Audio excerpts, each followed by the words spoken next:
Hello you plonkers, and welcome back to another video on the Drewzy Channel. This is a Drewzy Yarn today. Sat down, talking to my camera into the microphone. If you can't tell, I'm rusty. I've been away for 11 months. Haven't done too many podcasts, but I am now in fact back in Australia. I've been here for almost a week now, just sort of trying to get back to reality. Coming down from the best year of my life. It is a bit weird being back, to be honest. In my mind, it feels like everything I've done has just gone like that. And it's just like a window of time that is just shut. And it's gone. So it's a bit weird to come to terms with, especially with all the fun and all the people I've met and whatnot. But I just wanted to give a bit of an update on the channel, because this channel does still mean a lot to me. I've put a lot of work into this over the last 4 years or so since I've been making videos. So I'm not just going to dog it. I love the Plonker Army and I love what I do. So I just thought I'd give a bit of an update on what I've been doing and what's next, I suppose.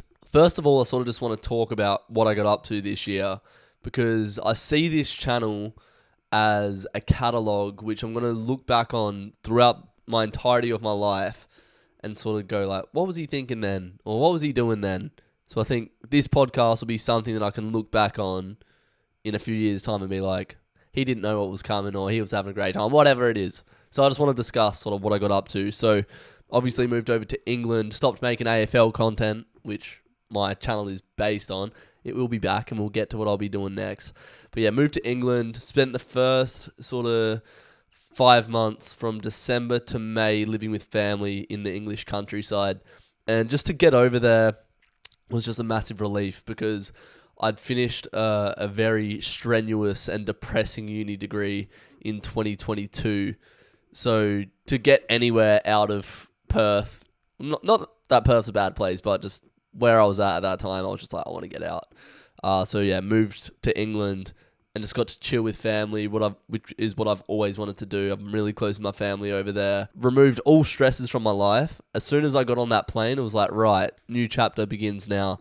So yeah, I just enjoyed that first 5 months. Really not doing a whole heap. I did go to Scotland, Amsterdam, and Germany in those first 5 months. So, and all this stuff that I talk about on this podcast, there will be a video for. So when I went to Scotland, I went up to Inverness to see my granddad. I met some cool local lads. One bloke called Ewan who showed me around Hopeman that night, and his mate Ethan Hendry, who's a crazy 16-year-old martial arts prodigy. Just the people you meet in these random places, it's crazy. Went down to Glasgow and watched Celtic, which I did a vlog for, which did very well.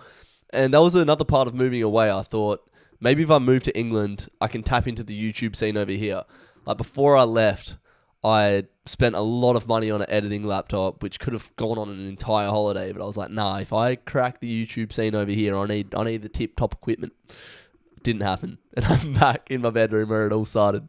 Went to Amsterdam by myself. That was a lot of fun. The highlight of that was meeting a girl called Sue from New York. She's just a really cool girl that I got to spend a few days with.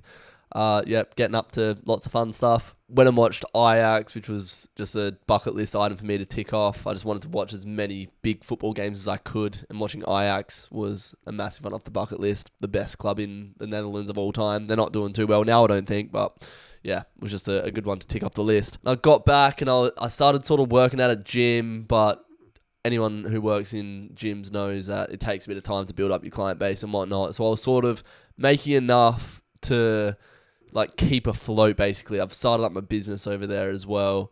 But then I thought, with this last little bit of money I've got, I'm going to go to Germany. So I did. Me and my mate Archibald packed our bags, flew to Munich. And that was, a very, very fun trip. Munich, Germany in general, just has such good food. You get beers in a big Stein glass. And yeah, you just have a great time, just laughing, eating good food in a very friendly country. So yeah, had a great time going up the west side of Germany. Did Frankfurt, Stuttgart, Cologne, Dortmund, and Dusseldorf, and yeah, Borussia Dortmund. Jesus Christ, what a stadium that is. Got the Yellow Wall, which is just an entire stand where every fan is jumping up and singing and stuff. German football, tip-top. 10 out of 10. Probably my favourite football to watch if I had to choose. In Munich, I met some lads from Vancouver as well. A group of 5 or 6 of them. And I'm going to Vancouver in 7 months. as well, so I'll link up with them. Meeting people when you're traveling is the best part. Like, I now have friends in Vancouver, California, New York, all over England, etc. So that is the best part. You got bases all over the world, and you can go somewhere and someone can look after you, and you can go and explore it and have a good time, which I endeavour to do. Got back from Germany and had zero money, so I thought, all right, better get a job. What am I going to do? I went into the gym where I worked and said to the girl who was working at reception, like, I'm so broke, I've got no money. I was literally looking at bloody Domino's, like, I'm working a pizza shop if I have to get some money at this time. And she's like, nah, my boyfriend runs a cowboy restaurant, come work there. I was like, yeah, all right, I'll dress up as a cowboy for a laugh. First time working in hospitality, and absolutely loved it. Met one of the best people in my travels, Rob there, who's now like tip-top broski for life. I love that man. And that was like the first time in a long time where I had a social life. That's something I've realized is like one of the most important things as a human, is to have a social life. Like, humans, hunter-gatherers, have come through and evolved in tribes and in groups. So it is ingrained in you to go to places where there are groups of people that you can enjoy the company of. And that's probably something now that I'm back that I'm struggling with, because I live on a bloody farm out in the wilderness. So something I need to get back into is sort of rebuilding my social life now that I'm back. But that was a big lesson I learnt from traveling, is social life, going out with friends. It's massive, and it will do a lot for your noggin, for your mental health, and just enjoying your life, which is what it's all about, really. So grinded being a cowboy for about 2-3 months, saved up money because Sean came over, and then had the best 2 months of my life out of the whole year. So Sean came over, we went to Edinburgh, just fucked around there really. Drove through to the Lake District in north of England, which is one of the most beautiful places I've ever been to. And then we went to Manchester, and that was the first proper time I've been to Manchester. I'd been to Old Trafford a couple times, but I'd never actually been into Manchester. And having spent a weekend there, I was like, I could live in this place. This place is fun, it's lively, it's buzzing. People my age are going out all the time. I could revisit this place, and I did down the line. But went to Parklife, the music festival, saw The Prodigy, probably the best set I've ever seen. And there I met people who would continue to be in my life throughout that year. So in particular, Neve, if Neve's watching, Bessie for life. She looked after me when I moved back up to Manchester. She was like my first person of contact. Like, Neve, I'm here. I don't know anyone. Come and help me. So yeah, we'll get onto that anyway. And then after that little trip we did, me and Sean went to Glastonbury, and these were the best days of my life. I've never had as much fun ever. The biggest music festival in the world, or one of them. 200,000 people. You get there on a Wednesday morning and you leave on the following Monday morning. Doesn't matter who you are. You don't even have to like music to have a great time at Glastonbury. You can just go there and find something. It's everything. It has absolutely everything you could think of there. There's bloody all the music with all the best stages in the world and all the best sound, all the biggest artists. But then you got like fairs, you've got arts and crafts and bloody all sorts. You can do whatever you want there. That place, everyone's got some ridiculous stories from that place, and that is one thing I would definitely do again, is go to Glastonbury. If you ever get the chance, or you ever have a group of mates that want to go to Glastonbury, guarantee you have the best time of your life. At Glastonbury, me and Sean met a bloke called Joe, and Joe's someone who I've continued to be friends with throughout the rest of my year. He lived in Bristol, so he showed me around Bristol a couple times, but yeah, that's another brother for life right there. Joe, met him in the rave. Then after a big 6-day or whatever it was bender, like where you pretty much don't sleep, you get about 3-4 hours of sleep, shower in a can, and then then you go again. Me and Sean had like 4 or 5 days of doing nothing, where we were just like dead. And then we went on a Euro trip for the next 3 weeks. Or 4 weeks. It was another 4 weeks. It was meant to be 3 weeks, but we extended it. So basically we flew to Krakow, right, which is in Poland. Great place. We wanted to go there to see Auschwitz. I feel like Auschwitz is just one of those things you got to see before you die. Like, the worst human catastrophe ever happened in that part of the world, and Auschwitz was like at the center of it. So can't really describe what it's like going there. You sort of just got to go. Like, what can I say? It's the worst thing to happen ever, and you're just there. So don't even know how to really delve into that. But the night before going to Auschwitz, me and Sean went on our first pub crawl. And the story goes, we met 2 Norwegian supermodels on this pub crawl. In Poland and lots of parts of Europe, when you're buying a drink, they will just like talk to you, pour your drink, say you're getting a vodka, and you'll end up with like 75% vodka and 25% Coke or lemonade or whatever it is. So we meet with these Norwegian supermodels, we're drinking throughout the night, having a dance, having a good time, and just ended up not being able to walk straight because, you know, that's what alcohol does to you. It's a poison that affects your body in that way. Fumbled, and then, yeah, wake up the next day with a cracking headache, like, shit, we've got to go to Auschwitz. Always said it was going to be a sobering experience going to Auschwitz, and boy was it, you know. People have seen atrocious things there, and me and Sean are there going, God, we've just fumbled the bag with 2 Norwegian supermodels. How have we done that? Anyway, we can revisit that story later, because we left Krakow, went to Prague. We got to Prague, and we happened to be there during the same time as one of the biggest drum and bass producers, or fastest rising drum and bass producers in the world right now, was performing. Soda. He was doing a drum and bass boat party, which, as I said, all of this has been vlogged, so you can go and watch it. But got to know this guy, like got to chill with him and chat with him, and his girlfriend, who was lovely as well, who again I saw later down the line. And that was just an unreal night, like being on a boat party, going through the river of Prague, listening to drum and bass with a bunch of boys.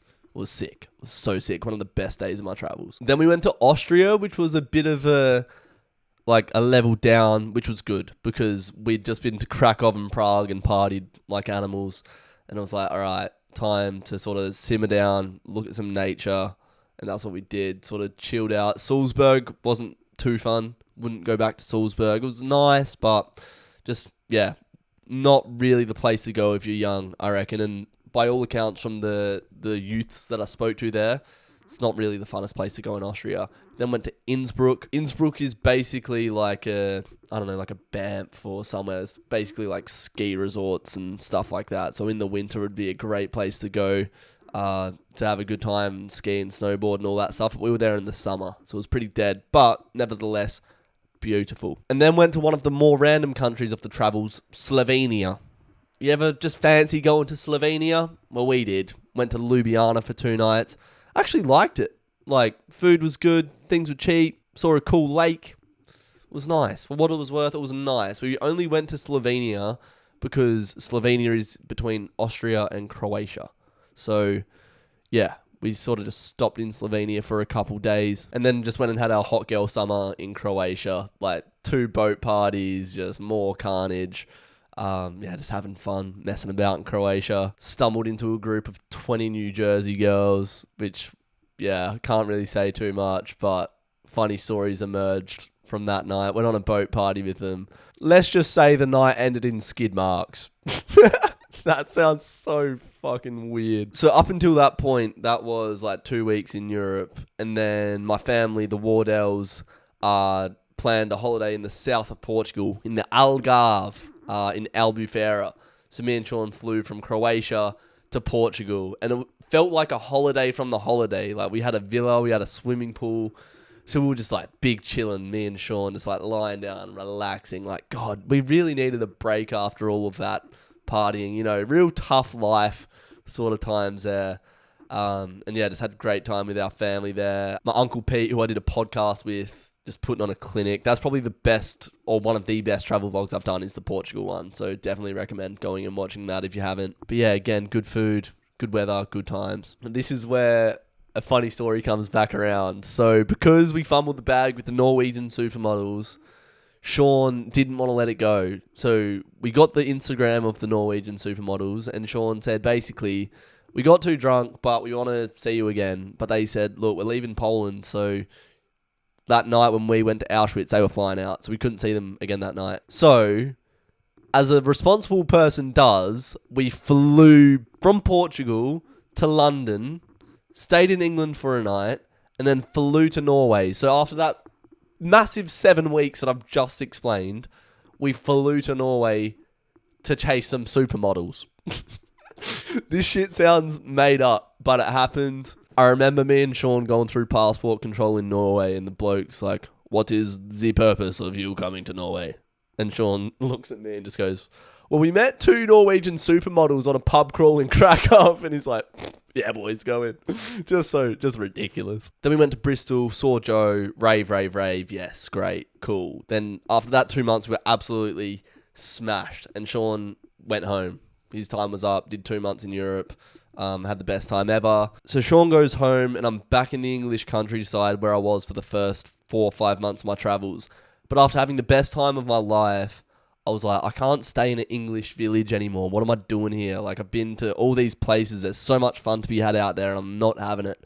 So I've got to do something. I can live in the UK for as long as I want because I'm a British citizen because my dad's English, which is why I sort of got a Pommy accent sometimes. I sort of sometimes speak in an English accent a bit funny. It's because my dad's English sort of thing. So I can stay there as long as I want. So I was like, where have I had the most fun in England? Think Manchester. I'm a United fan. Bish, bosh, bash. Put 2 and 2 together. Right, I'm moving to Manchester now. I can't stay stagnant. I'm here to travel and see new things and take risks and explore. So after all of that carnage over that 2 months, I was absolutely shattered.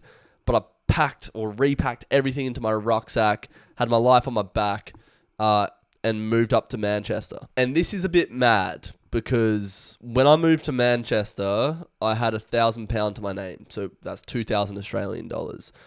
I didn't have anywhere to live or a job. So practically I was homeless during that first little bit in Manchester. So my goal was find a job so I can pay to live basically and find a house in the first week. Rent in Manchester is roughly £500 to £600 a month. So off that £1,000 I had, over half of that had to go on rent. And then at the other end, I was paying like £40 a night to stay at a hostel. So mathematically, I had about 6 days to find a place to live and find a job. So I was living in this hostel, walking around Manchester every day, handing out CVs. And luckily enough, I found a job at the Shack in Manchester, in the Northern Quarter, which is the liveliest part of Manchester. And I ended up working there for the next 3 months. Great, happy days, love the Shack. Again, met great people. There's a million stories from that place that I could tell. But luckily enough, got a job there, so I had an income. And then I found a place on this website called Spare Rooms. And I was so desperate to get a place that I was just going to any room viewing. I went to Moss Side first, which is one of the most dangerous areas in England. I was dressed up in a nice white shirt, ready for my home viewing. Saw 6 cop cars go past, go into the houses, stains everywhere all over the carpet, bloody rubbish everywhere, stunk of piss, and it just felt so dodgy. I was literally scratching my skin leaving that place. It was so disgusting. I thought if my mum knew I was here, she would not be a happy woman. So didn't stay there. But then I ended up finding a place in a place called Eccles, which is between sort of Salford and Old Trafford. So the 2 nearest football clubs were Salford, which is owned by like Roy Keane, Gary Neville, the class of 92, and then United. So I was in between like that area. So it was a red area. I'm a United fan. It was very cool. But I was living in what they call in England terrace housing, which is basically like copy-paste housing. So it's just like streets and streets of just brick housing, 3x1s. Wasn't the nicest area, but I got a roof over my head. And my housemate, Rainus, he probably won't ever watch this, and I'll probably never see him again. But what a guy he was. Latvian, just a big chiller is all I'll say about Rainus. Just a good guy to have in your corner. Moving up to Manchester was one of the hardest things I've ever done, though. Because once I secured the job, it was like, great, I have a job. But like, a job doesn't make you happy. And it was like, now I've got a roof over my head. It's like, yeah, but you're living in terrace housing. Like, you don't know anyone here. 25 minutes out of Manchester. I'm not even in Manchester. And that was the most homesick I've ever felt. Like, I just wasn't enjoying it. I didn't know anyone. I wasn't really enjoying my job at the start as well. So I was just a bit of a sad boy. And I was thinking I was going to come back to Australia early, but I'm so glad I didn't in hindsight, because that next 3 months in Manchester was, again, some of the best days of my life. I was constantly calling home, and the best advice I got was from my mum. She just said, take it one day at a time. And that sounds so cheesy, but that helped me so much, because the more time I spent there, I was getting better and better each day. And a couple weeks later, I was like, yeah, I'm doing okay now. So that was great advice. And big Cade McDonald as well, always on the phone to him. And he was like, this will pass. Like, you're going to end up having a great time. And I did. Have people around you that can give you good advice, because that helped me through a time where I was just unsure and a bit scared in the big wide world by myself in a city I'd know nothing about really. So yeah, that was a big learning experience in my head, jumping in the deep end, not knowing anyone or anything or having a job. And then ending up with a job, with a place to live, and then a lot of friends that I just ended up meeting in my time in Manchester. Great life experience. But I was like, I still want to travel. I don't just want to spend the rest of my year in Manchester. At that point, I'd been to like 12 countries or something like that. Jesse had been to 16, and I was like, grr, I want to chase that down. So, and Jesse moved to Manchester as well. Out of all the places he could be living in the world, he lived 45 minutes up the bloody road. Like, what are the chances of that? Me and Jesse had some great times in Manchester. Jesse set the pace with 16 countries, and I said, yep, all right, noted, I'm going to do the same. So where I was living in Manchester, there was like this bit of art on the wall, and just had like all these city names, and it was like, yeah, I don't know, Singapore, New York, Sydney, London, and Madrid. And Madrid was one I wanted to do because I wanted to see the biggest games in Europe as I could. So I wanted to see Real Madrid and Jude Bellingham. So I was like, let's go to Madrid. Let's do it. So I went to Madrid by myself again and met two very cool, one very special person in Madrid. A kid called Rico, who was Brazilian. He'd just done what I did in Manchester, flew to Spain from Brazil and just like had nothing and knew no one and absolutely winged it. So that's a guy that I want to stay in touch with throughout the years, because yeah, real one, real G. Went on a pub crawl, met this Californian girl, you know, had a bit of fun, and then yeah, got along pretty well. And then she was like, I want to see you again. I was like, well, I live in England. She was like, all right, I'll come see you in England. So she did. And yeah, that's a bit of a sticky situation at the moment. Basically, you meet people that you like and you want to spend more time with, and that's really all I want to say about that at the moment. No one cares. Yeah, well, all right, I wanted to say it. All right, so leave me alone. So after Madrid, I was like, right, that's country 13. Still 3 behind Jesse.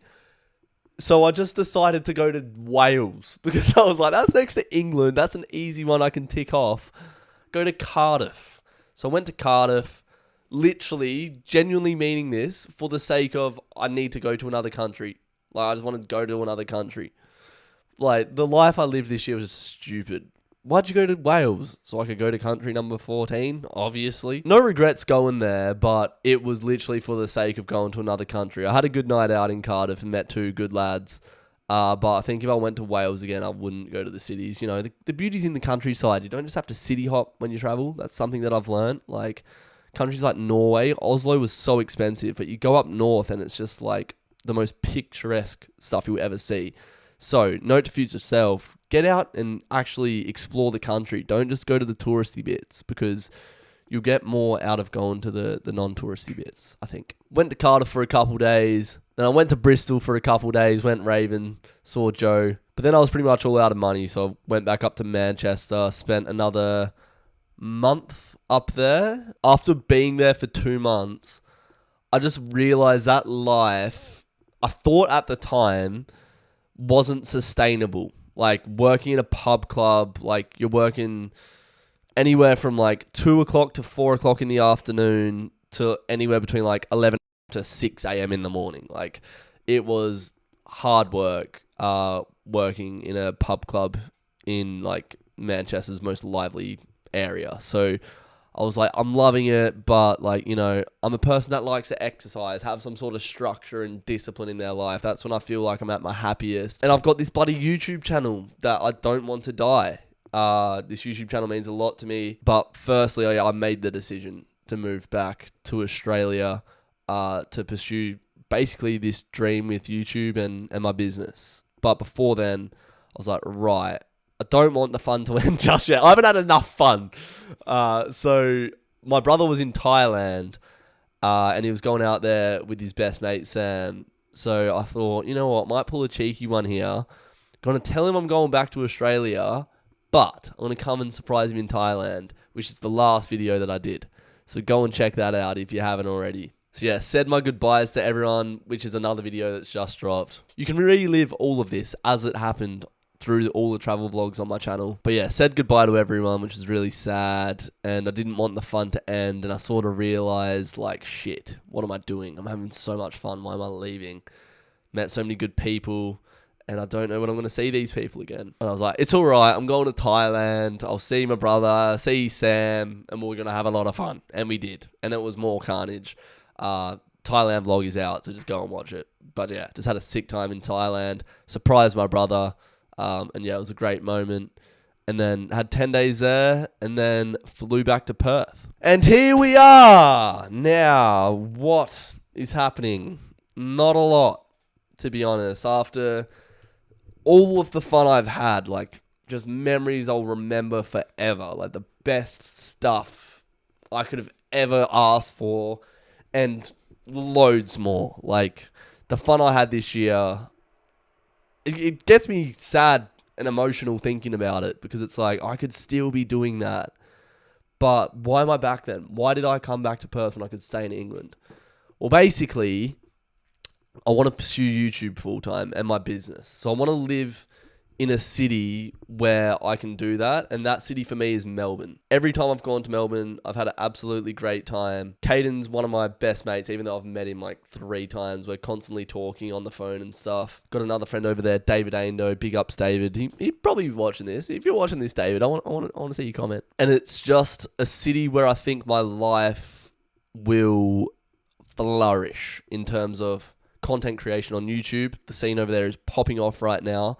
And I feel like it's just getting started, so I want to be a part of that network in that scene. But also, I am a professional strength and conditioning coach, and there's so many football teams there, and I want to work in a field that I enjoy. Like, working in a bar in Manchester, yeah, it's great fun, you can party and all this and that, but I actually want to work in a field where the time I spend sort of shows down the line. Like, you get returns for the work that you do. When you're working a job like I was in Manchester, you clock in, you clock off, you get money, that's it. I want to work on my business and grow that, put lots of hours into that, and have a body of work which I can, be proud of. And I want that to sort of return on investment, like invest time, get money, and just, more opportunities and stuff like that. So that was the reasoning behind it. I can have a great social life in a city that I love, doing things that I love. Just had a family friend pop round to come and see me, and I haven't seen him in a year. Just had to jib off. But yeah, basically, I've come back to potentially move to Melbourne, because that is the dream, to pursue content creation and merge that into my field of strength and conditioning. So if all goes to plan, within 4 months, maybe even less than that, if all goes to plan, I'm living in Melbourne. If not, God knows. God knows what I'm going to do. Because I'm not sticking around in Perth. I've realised at this time in my life, Perth just isn't for me. I love AFL content creation. And at the moment in Perth, you got Will Schofield, and that's about it. And UCAT. Whereas if you go to Melbourne, the opportunities are endless. So yeah, that is why I'm back. I'm back to move to Melbourne, to start to grow my business and my channel, and then live a life which I enjoy whilst making money doing it, and continue to travel. That is what I want to do. So I suppose, having said that, I'm back, baby. I don't really know what content to post over the summer. Like, all the best content will be coming out next footy season. But give any suggestions of stuff that you want to see. I want to get the Drewzy Yarn properly rolling, like an episode a week, ideally. I want to interview people, but give a little bit of advice as well in terms of things that I can provide advice on. Like, not to say, live this life, this is how life should be lived, but, I want to help that kid that I was 4 years ago. And I think through the life experience I've had in the last 4 years, I could help out a lot of people that watch my stuff. Making AFL content, podcasting, vlogging, networking in the scene, meeting people, that sounds like a life I could sustainably live and be happy living. So that's the plan. I hope you're going to be along for the ride. I know the videos haven't been coming out too thick and fast this year, but this year has just been the best time of my life. I've just allowed myself to enjoy it. And yeah, all the videos that have come out, they might not be of the highest quality, but they are the best memories I've ever had. So even though they don't have views, I can look back on them forever and say, like, this is what I did. This was great fun. And I can tap back into it if I ever need to. But Plonker Army, it's time. You start sharpening your bloody swords, start polishing your shoes, and start getting thirsty for blood, baby, because we are coming thick and fast. In the 8,500s of us, we're gonna bloody triple in 2024. So make sure you're here watching the channel. And I promise, if I'm living in Melbourne, I'll be making the best content as I can and working hard to pursue a future that, in my mind, sounds pretty cool. Cool. All right, great. If you enjoyed the podcast, leave a like, subscribe if you haven't already. Surely you're subscribed if you're watching this. Like, come on. Would you really listen to a bloke talking about his life for 40 minutes if you didn't give a shit? So subscribe if you haven't already, and comment down below whatever thoughts, feelings, questions, or queries you have. Keep an eye on the socials @_Drewzy and @Drewzy.athleteacademy, where I train athletes. So if you're a footballer looking for a preseason plan, I gotcha for sure. Drop us a DM. Anyway, have a good day. See you next time. You plonkers.